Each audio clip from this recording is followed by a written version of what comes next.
Guys, today's podcast is in partnership with Stone & Co Solicitors, experts in serious and complex criminal matters. If you have a criminal matter that you need help with or you've been arrested and want the best representation, contact the number below or drop them an email. All the information is on the screen below, as you can see. Stone & Co can offer specialist criminal defense services on a private basis or legal aid, so you don't pay nothing. And as a promotional offer, they're offering a case review in person or over the phone, free of charge, no obligation, no fees, and they'll take a look at your case. Kind of where we grew up. So from here to a mile and a half down, this was like basically where we grew up as kids. This is what you would call the ends? Yeah, so a bit further down, so it's kind of all working class, as you can see. If you ever want to give Dawah with the table, that's behind you. There's always is like the city centre where the people are. You should do it. Yeah, if you want to do it next time, arrange it, no problem, and whatever. So here, growing up, there wasn't a lot of Muslims. We had like one small house that was a masjid. It was like a 3-bedroom house. They turned it into a masjid. But now the community has grown massively. Alhamdulillah. They got that purpose-built masjid. They got a few around this area now. They've got one down here. They've got a purpose-built one. This is like the main road. You can see a lot of Muslim kids walking around. Yeah, and stuff, this is. You didn't really see that back in the day, hijab and stuff like that. There's more cultural Muslims. And it's still pretty hood, huh? Yeah, it's every area in England is like this. When it comes to working class, you won't see much difference. Working class, lower income areas, it's kind of usually look like this, and whatever. So, but this is it's like a main area because it connects direct to town. So all the drug addicts and that will come out of town after doing what they do, and they would want to buy drugs on this road. So this was known as a front line for drugs, and it still is now, and prostitution at night is down here, whatever. It's called Reading, huh? Yeah, we're very multicultural, mashallah. Yeah. And like I said, the Muslim community has grown massively here. I think it went probably from 5,000 to maybe like 20, 30,000. MashaAllah. In 20 years. A lot of reverts too, or is just loads of reverts here, mashallah. MashaAllah. Because it's so multicultural. Yeah. We have everything here, nationality-wise, Asians, blacks, and then even within their own countries, different areas, Bangladesh, Pakistan, India. It's always good when you have interactions with Muslims because then you see Islam, alhamdulillah. So back in the day, this town was known to be quite racist. Really? Yeah, so the old football club was on this road, off this road. So the football hooligans, when they go to their games, they will march through. So when we were kids, 9, 10, we can't be out. Because these EDL the EDL orientated guys, they will call it National Front Combat 18 back then. Saying it morphed into EDL now, obviously. So they would walk down here, and there's a station here. Sometimes they would get off the station, and literally walk right through our neighbourhood, and just abusing, and they do what they do, So, but when we were really young, we wasn't allowed out while they were, out playing for the game. But now, if you look at all the shops, man, very Muslim, multicultural. They got Mr. Cod, yeah? Yeah, they got 5 in Reading. Hey, Mr. Cod is the one. But these men don't know about Mr. Cod, you know that? Mr. Cod is the one. Bro. We don't. you gotta tell us what that's about. It's like junk food, but it's like healthier. It's been open here for like 25 years, I think, maybe 30 years. So it's just everyone knows Mr. Cod. It's halal, huh?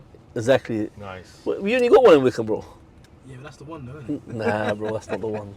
Bro, that was next level. So now here, this is actually our neighbourhood now. Okay. So we all lived off these. This is our block, from here, and just goes down to. We're gonna go into. So the gangs here are by blocks. No. This is a block where we used to hang around. Basically, we consider this kind of like this is where we just chilled, and whatever. So can you see the masjid? Yeah, look, it looks beautiful, mashallah. Imagine we went from a 3-bedroom house to that masjid. Can you imagine that? That's like iconic now with the gold dome.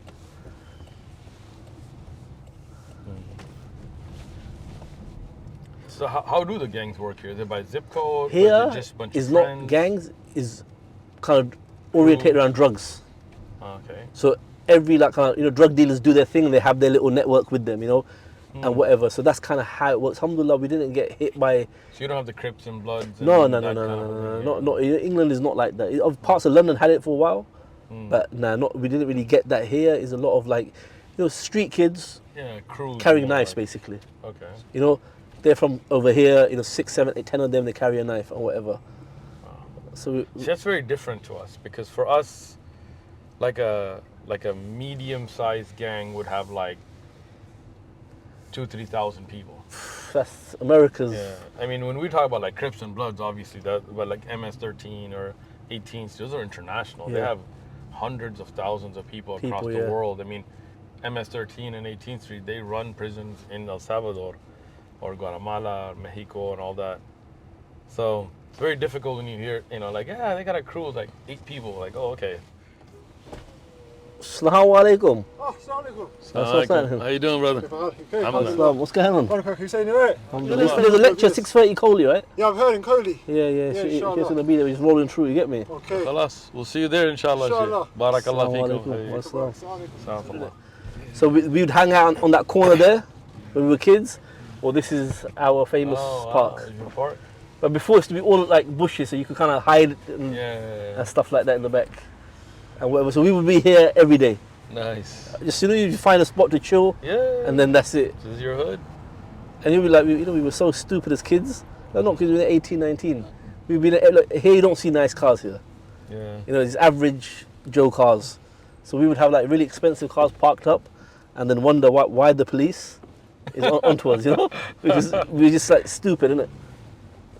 See, for us, back in my days, this was a while back. Yeah. We had very strict rules. If you got a lick, you couldn't spend it. Because you had to wait. Yeah. Okay.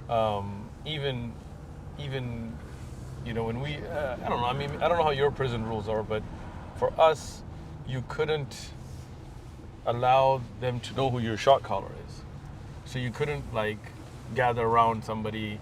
So even on the streets, even if there's somebody who's an OG or something, you couldn't you couldn't dress any different or things, because then the authorities kind of figure out who the power players are, Okay. And my time, and I got in the 80s. If you were from the leadership, you couldn't get tattoos. The lower levels could get tats, and they would sometimes have to get them, but the leadership wouldn't, because if you had to be on the run, they couldn't identify you.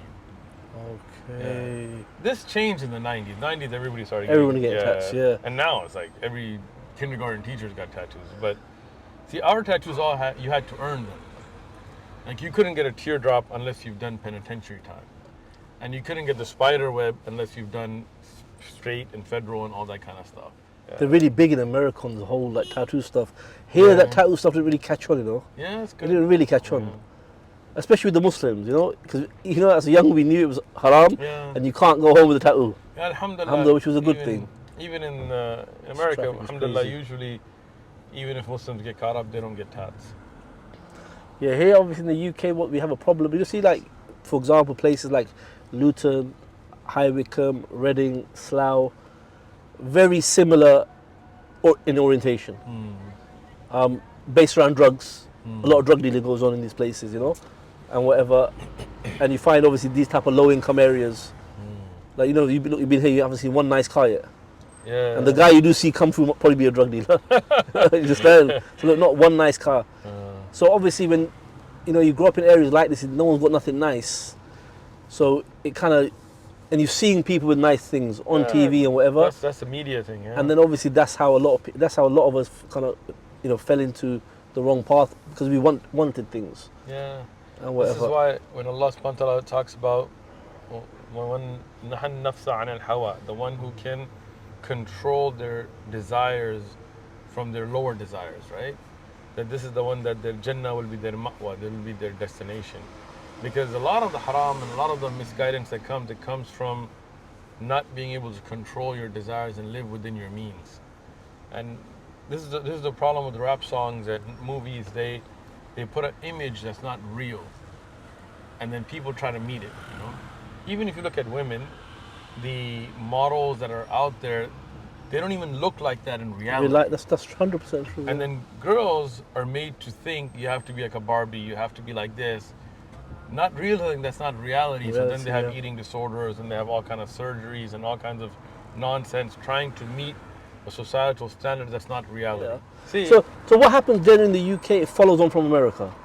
So everything you see there, it ends up in the UK. Yeah. Like with a lot of the gang stuff, yeah, it catched on from America, and whatever trickles over here. yeah.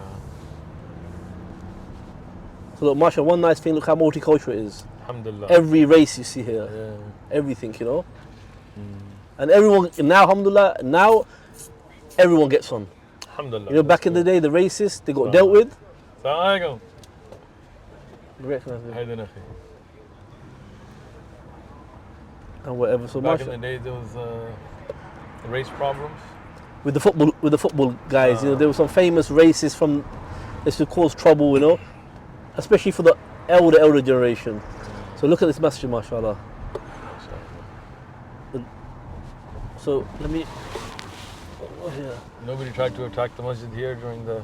Now, riot? obviously, inshallah, we were around just in case, you know, Yeah. make sure it's protected. Yeah.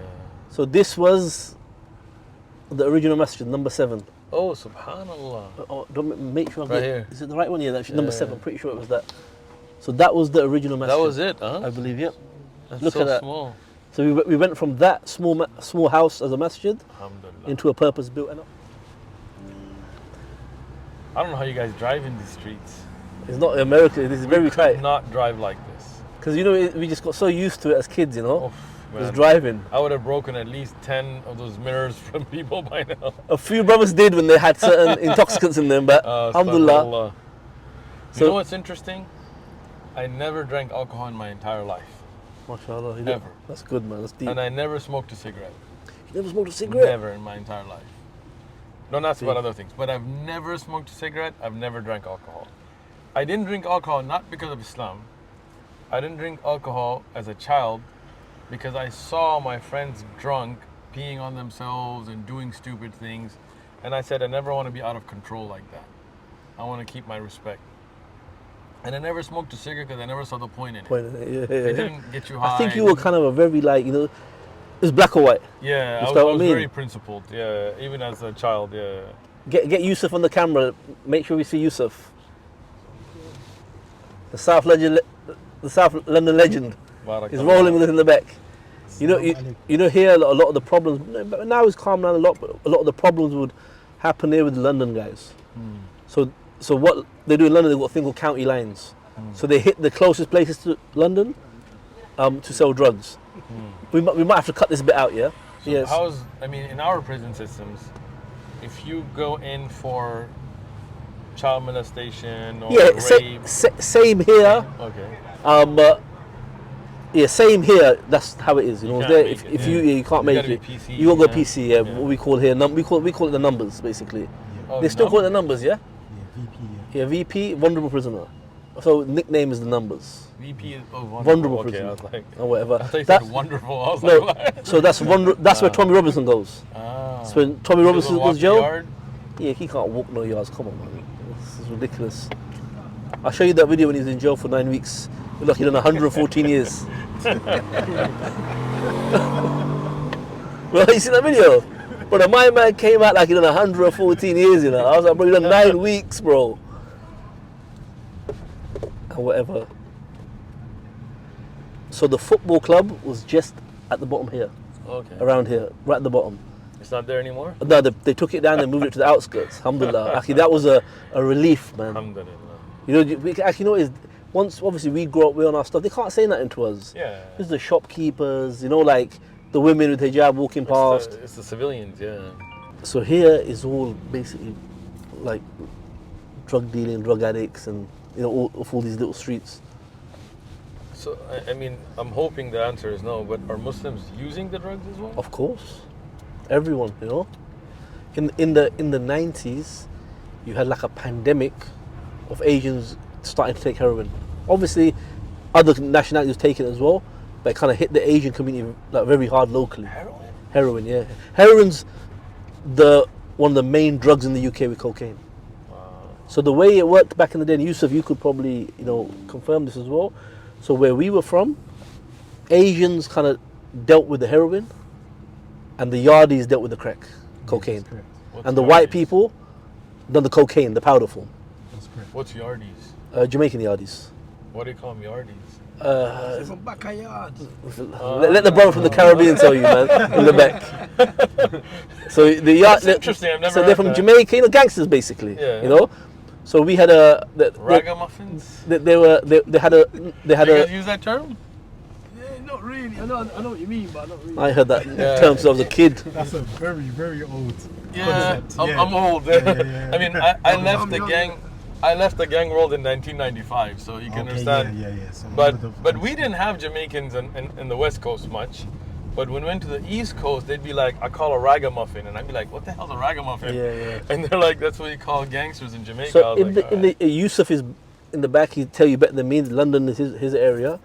So in the late 80s, 90s, the Yardies, the police say, started that trend of just shooting 20, 30 shots and broad daylight and stuff like that. In the UK,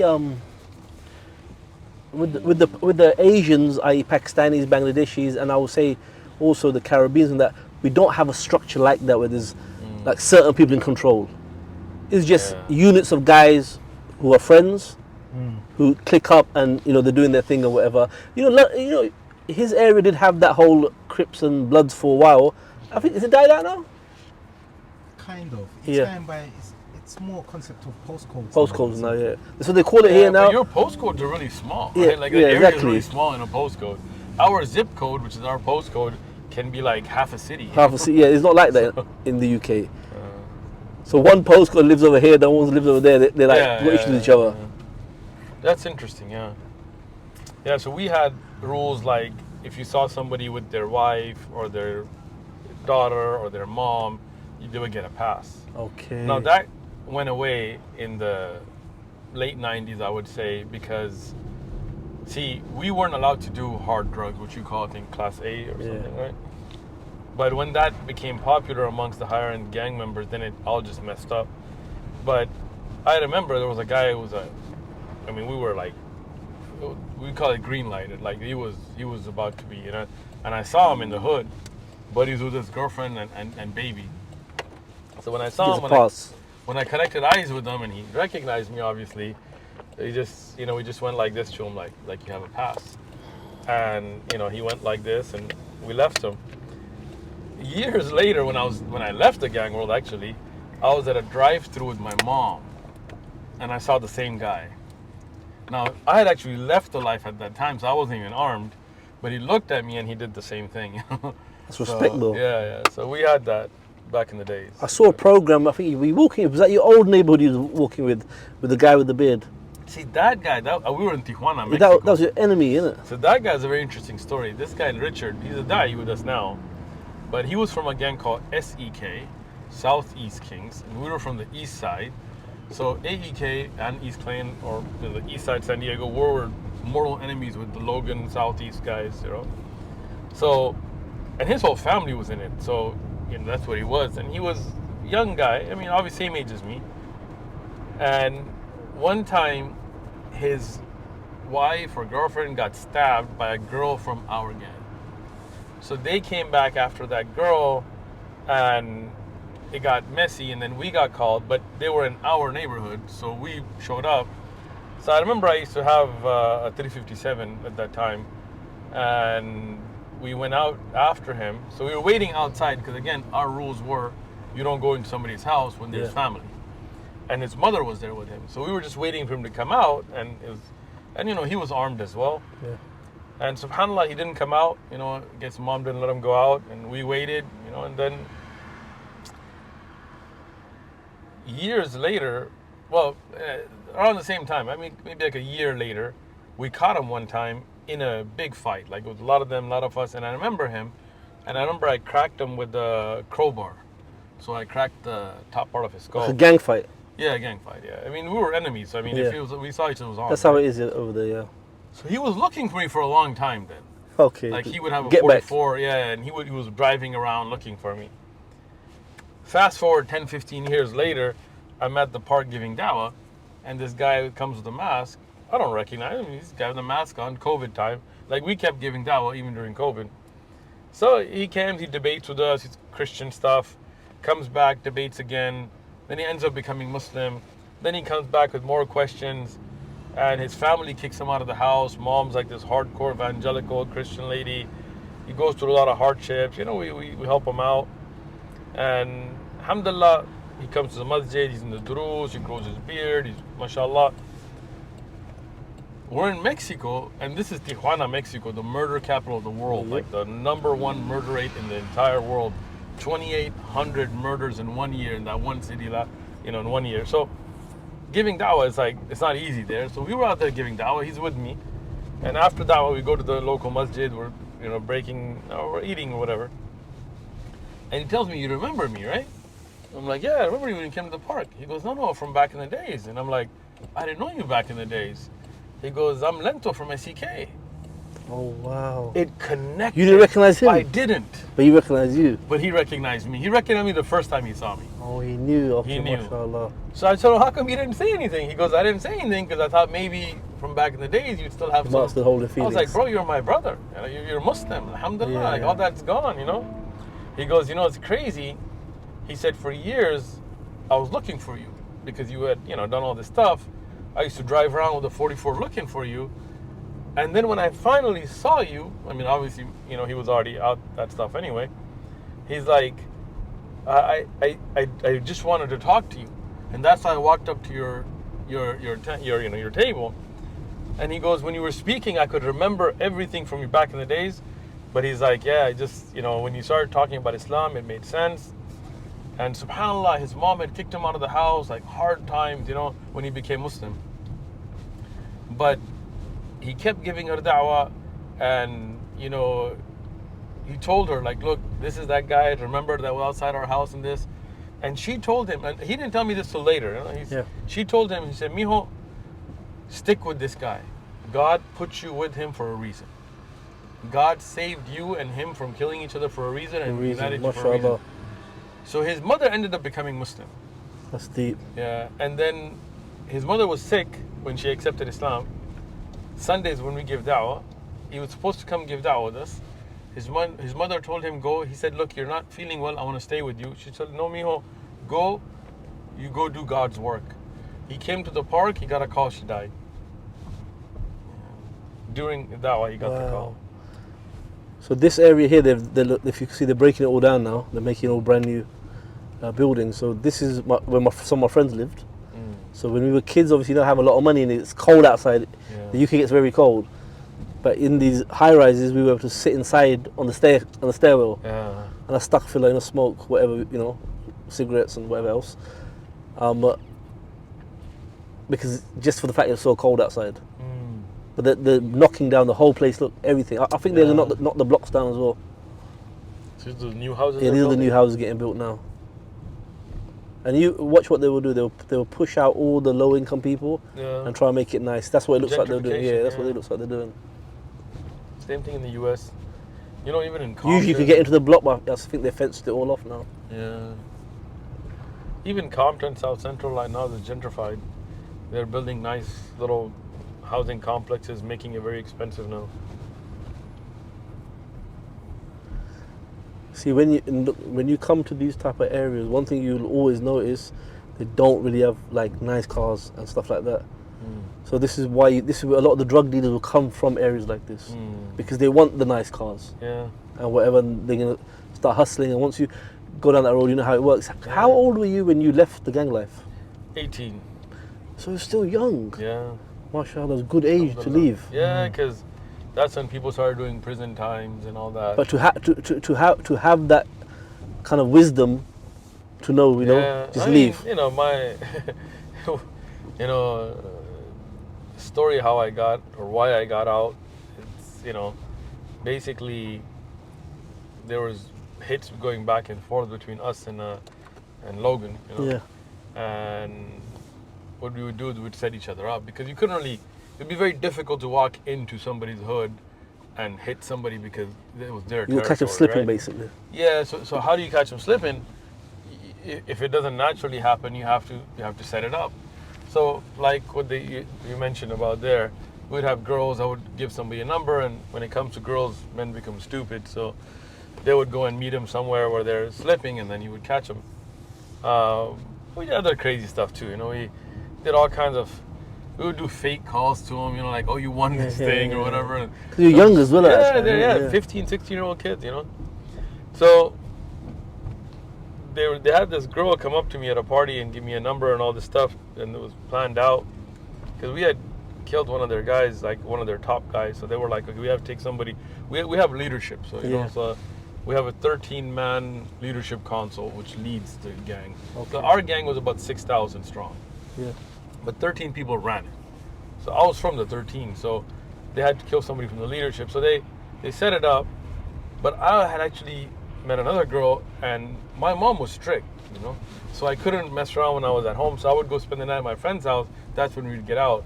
So it was our party nights or Saturday nights. So we were like, okay, I was there, but I couldn't go to two places at the same time, and I didn't even drive, So I told one of my friends, like, look, what should we do? So he was a leader as well, but he was 2 years older than me. So I was 18, he was 20. So I told him, look, I got this. He's like, well, give me one number and you take the other. So I was like, all right. And the girl didn't even care who showed up as long as you were from a leader. Yeah, they just cared about the clout. Basically, groupies, basically. Yeah, exactly. So I gave him one number and took the other. And qadr from Allah that he went to the one that was a setup. And the way, again, this is 95, so it wasn't, we didn't all have the cell phones and texting and all that. So we would have pagers, and we had some cell phones because drug dealers had them, but he showed up and he went to the payphone to call the girl to come get him. And when he called the number, these guys came out and just, 3 guys emptied their guns into him. So he got hit 9 times. One was a 357 to the head, so it took the back of his head off. Damn, yeah. So like people watch movies and think gunshots are like this little bullet. Guns, exit wounds take in and out. So it hit him in the front, but it 357. The exit wound took the whole back of his head off. I remember you said that was the catalyst for you to. It was. When we were burying him, I realized that was supposed to be me. Allah saved me, but the setup was by name for me. So I just say, what's the point? What, like drugs, money, clout? Guys, I want you guys to check out this company, Altitude. These guys do premium grade shilajit, very high quality. And one very important thing I noticed with this company is the shilajit is tested in the UK in a lab. So it's UK lab tested. They have a barcode on the back, which is very important to check and scan all the details and make sure everything's genuine.